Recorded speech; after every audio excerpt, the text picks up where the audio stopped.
నమస్కార ఫలం.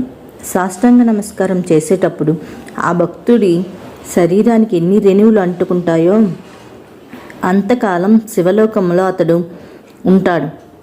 3, 5, 7, 9, 12 ఇలా ఈ సంఖ్యలతో నమస్కారాలను ఆచరిస్తే అశ్వమేధ యాగం చేసిన ఫలితం లభిస్తుందని అంశుమాత్యాగమం తెలిపింది. భక్తిపూర్వకంగానే కాక ఊరికే నమస్కరించినా కూడా సకల పాపాలు తొలగిపోతాయి.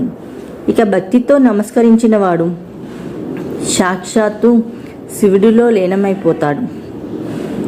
ఆలయంలో గర్భగుడికి ఎదురుగా వెనుక వైపు ఎడమవైపు జపము కానీ హోమము కానీ నమస్కారం కానీ చేయకూడదు అని స్వాంబావు వాగమం చెప్పింది. కనుక కుడివైపు మాత్రమే దర్శనం చేసుకోవడం చాలా మంచిది. Thank you for watching. Please like, share and subscribe దిల్సే వకుల్దేవ్ 520. Thank you.